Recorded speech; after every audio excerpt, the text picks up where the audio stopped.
வணக்கங்க. நான் 24ஆம் தேதி மே ஃப்ரைடே பஹ்ரைன் வரேன்னு சொல்லியிருந்தேன். அதில நெறைய பேரு இன்ட்ரெஸ்ட் காட்டியிருக்கீங்க. இப்ப லொக்கேஷன் ஃபிக்ஸ் ஆயிடுச்சு. ஹோட்டல் ராமி கிராண்ட் அப்படின்னு ஒரு ஹோட்டல் சீஃப் மாலுக்கு எதுத்தாப்லயே இருக்கு. 24ஆம் தேதி மே ஃப்ரைடே 4:30 மணிக்கு உங்கள அங்க சந்திக்கிறேன். உங்களுக்கு என்ன அங்க பார்க்கணும்னு தோணுனா, கீழ இருக்கிற வாட்ஸ்அப் நம்பர் இல்லாட்டா குடுத்துருக்கிற இமெயில் ஐடியில கான்டாக்ட் பண்ணுங்க. எங்க டீம் உங்கள ஹெல்ப் பண்ணுவாங்க. வணக்கம், good morning, happy morning, wonderful morning. George S. கார்ல்சனோட ரிச்சஸ்ட் மேன் இன் பாபிலான் பத்தி நம்ம பேசிட்டு இருக்கோம். நம்ம பார்த்துட்ருக்கோம். இதில பார்த்தும்போது 4 வீடியோ கிட்ட பேசிட்டேன்னு நெனைக்கிறேன். இது 5வது வீடியோ. இந்த வீடியோல அந்த புஸ்தகத்தில அவர் என்ன சொல்றாரு? மேக் தை டுவெல்லிங் எ ப்ராஃபிட்டபிள் இன்வெஸ்ட்மென்ட். உங்க வீட்ட ப்ராஃபிட்டபிள் இன்வெஸ்ட்மென்ட்டா மாத்துங்க அப்படிங்கிறார். இந்தியாவோட ஹிஸ்டரிய நீங்க 2ஆ பிரிச்சுக்கலாம். ஒண்ணு 91க்கு முன்னாடி, இன்னொன்னு 91க்கு அப்புறம்.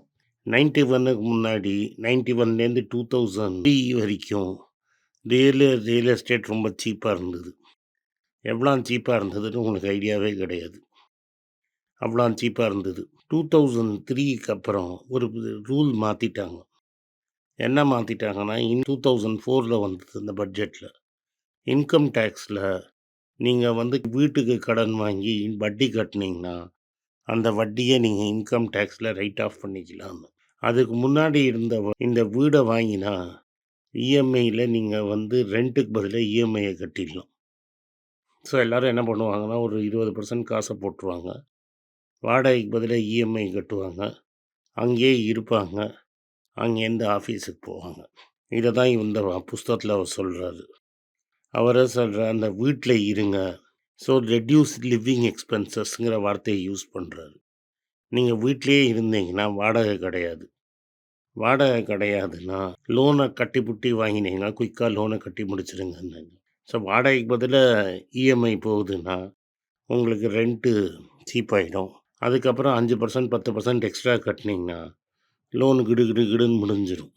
அதே சமயத்தில பில்டிங்கோட வேல்யூவும் பயங்கரமா ஏறும். அது உங்களுக்கு வெல்த்தா வரும்.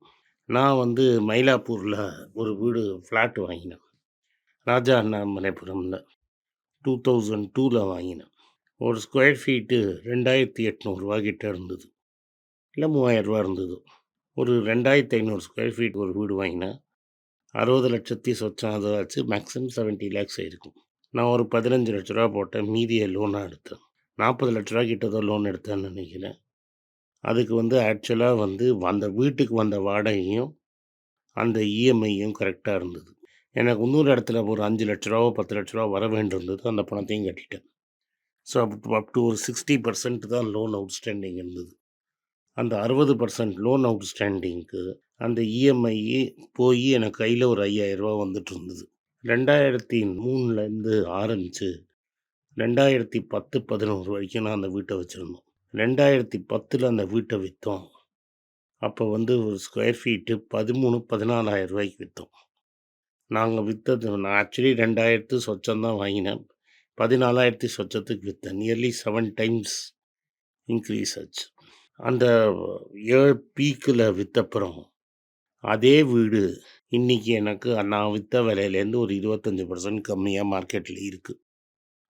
அந்த வீடு நீங்க எனக்கு பர்சனலா பார்த்தீங்கன்னா நான் சொல்லுவேன். அந்த ஒரு பூமுல நாங்க சம்பாதிச்சோம். அது மாரி ஒரு 2, 3 டிரான்சாக்ஷன் பண்ணி ஒரே ஒரு வீடு மட்டும் தான் என்ட்ட இன்னைக்கு இருக்கு. மத்த 2 வீட்ட குடுத்துட்டேன். பட் அது எதுக்கு நான் சொல்ல வரேன்னா, 2012க்கு அப்புறம் என்ன ஆயிடுச்சுன்னா, விலை ரொம்ப ஃபாஸ்ட்டா ஏறிடுச்சு. ஏன்னா எல்லாரும் இந்த எந்த ஏரியால அவங்க இருக்காங்களோ, அது பக்கத்திலேயே வீடு வாங்க ஆரம்பிச்சுட்டாங்க. ஒரேடியா மார்க்கெட் எலிவேட் ஆனதுல, இப்போ நீங்க நான் வாங்குற ரூ. 20, 30,00,000 வீடு வாங்கணும்னா, 2,500 ஸ்கொயர் ஃபீட் மகாபலிபுரம் போனா கூட கிடைக்காதுன்னு நெனைக்கிறேன். ஸோ நான் மகாபலிபுரத்தில ஒரு வீடு வாங்கினேன்னா, நான் வேளச்சேரிக்கு வேலைக்கு போணும்னா நிச்சயமா முடியாது.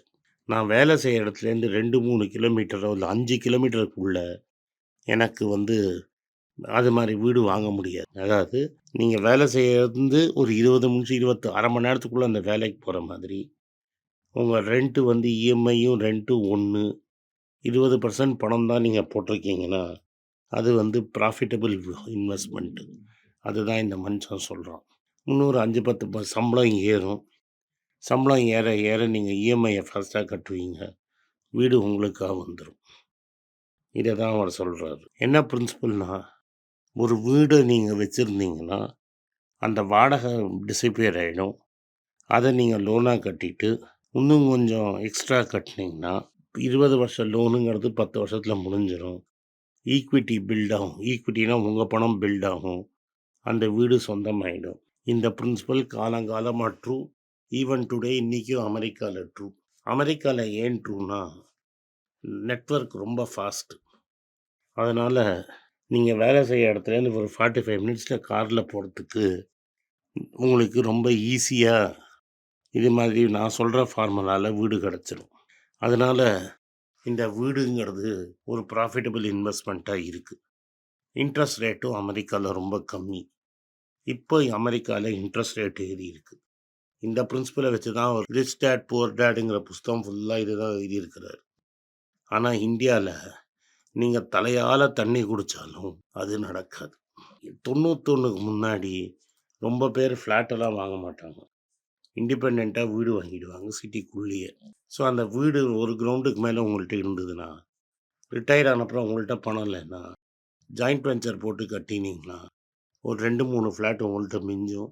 ஒரு ஃப்ளாட்டில் நீங்கள் இருந்துக்கலாம், 2 ஃப்ளாட்டை வாடகைக்கு விட்டுக்கலாம். அது மாதிரி இருந்தது. ஆனால் இப்போ பேராசை பெருநஷ்டம்னு விலையை ஒரேடியாக ஏற்றினதுனால அதெல்லாம் பண்ண முடியாது. 1 கோடி ரூபா போட்டு ஒரு வீடு வாங்கினீங்கன்னா மெட்ராஸில் இன்றைக்கி 15,000 ரூபாய்க்கு மேலே போகாது. அதனால் இந்த ஃபார்முலா இன்றைக்கி இப்போதைக்கு வேலை செய்யாது. முக்கால்வாசி பேர் 2012-13 வீட்டை வாங்கிட்டு 10 வருஷம் பணத்தை கட்டிட்டு இன்றைக்கி அதே லெவல்லையே இருக்காங்க. அது அவங்களால தாங்க முடியாத வலி. ஏன்னா இவ்வளோ தூரம் கட்டிட்டு அதே வீடு அதே லெவலில் இருக்குன்னா அது வேஸ்ட்டாக போயிடும். அந்த வீடை விற்றாலும் கெயின் கிடையாது, கட்டின வட்டி நஷ்டம். அதனால் வீடு ஒரு இன்வெஸ்ட்மெண்ட்டாக நீங்கள் பார்க்கணுன்னா நான் சொன்ன ஃபார்முலா தான். அது ஒரு பாண்டு.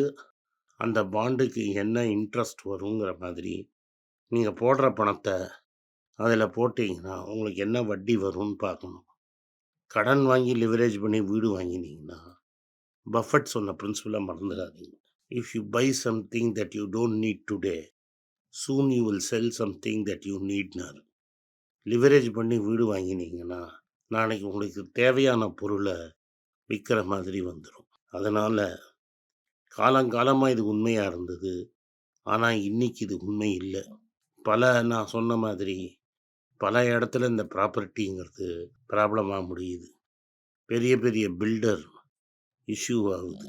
நான் திரும்பி சொன்ன மாதிரி ஒரு ஹைவேல போனீங்கன்னா எவ்வளோ ஃப்ளாட்டு காலியாக இருக்குதுன்னு நீங்கள் பார்த்தாலே உங்களுக்கு தெரியும். அதனால் புஸ்தகத்தில் இருந்தது 2012 வரைக்கும் உண்மை. இன்றைக்கி காலம் மாறிடுச்சு. நீங்கள் இருந்து அங்கேருந்து ஒரு அரை மணி நேரத்தில் உங்கள் வேலை செய்ய இடத்துக்கு போக முடியலன்னா டெஃபினட்டாக அந்த வீட்டை வாங்காதீங்க, மாட்டிப்பீங்க. இந்த வீடியோ உங்களுக்கு பிடிச்சிருந்தா இந்த வீடியோவை லைக் பண்ணுங்கள், எங்கள் சேனலை சப்ஸ்கிரைப் பண்ணுங்கள், பெல் நோட்டிஃபிகேஷன் தட்டுங்க. இந்த வீடியோவை உங்கள் சொந்தக்காரங்களுக்கும் ஃப்ரெண்ட்ஸுக்கும் அனுப்புங்க, அவங்கள பார்க்க வற்புறுத்துங்க. நன்றி, வணக்கம். வணக்கங்க. இந்த ஃபைனான்ஸ் நியூஸை பற்றி டிஸ்கஸ் பண்ணதுக்குன்னு தனியாக ஒரு ட்விட்டர் ஐடி வச்சுருக்கோம். கீழே இதை ட்விட்டர் ஐடி வரும். என்னோடய இன்ஸ்டாகிராம் ஐடியும் கீழே இருக்கும். அதில் ஷார்ட் வீடியோஸ் வரும். ஸோ என்ன எக்ஸ்க்ளூசிவாக ஃபைனான்ஸ் விஷயத்தில் ஃபாலோ பண்ணணும்னு நினைக்கிறவங்க கீழே இருக்கிற ட்விட்டர் ஐடியும் இன்ஸ்டாகிராமையும் ஃபாலோ பண்ணுங்கள். நன்றி, வணக்கம். உங்கள் பேராதரவுக்கு மிக்க நன்றி. நான் டோட்டலாக 5 புஸ்தகங்கள் எழுதியிருக்கிறேன். 3 ஆங்கிலத்தில் எழுதியிருக்கிறேன். அதில் 2 தமிழாக மொழிபெயர்த்துருக்காங்க. ஸோ டோட்டலாக 5 புஸ்தகம் ஆச்சு. இந்த 5 புஸ்தகத்துக்கு ஹார்ட் காப்பி வேணும்னா நீங்கள் கீழே இருக்கிற வாட்ஸ்அப் நம்பருக்கு மெசேஜ் அனுப்பிச்சிங்கன்னா எங்கள் டீம் உங்களை கான்டாக்ட் பண்ணுவாங்க. இந்த 5 புஸ்தகங்களில் 3 புஸ்தகம் கிண்டலில் இருக்குது. அமேசானில் கிண்டலில் வாங்கணும்னு ஃபீல் பண்ணுறவங்க நேராக கிண்டலில் வாங்கிக்கலாம். தமிழ்லேயே யாராவது ஃபைனான்ஸ் நியூஸ் படிக்கணும்னு ஃபீல் பண்ணிங்கன்னா தயவுசெஞ்சு moneypage.com விசிட் பண்ணுங்கள்.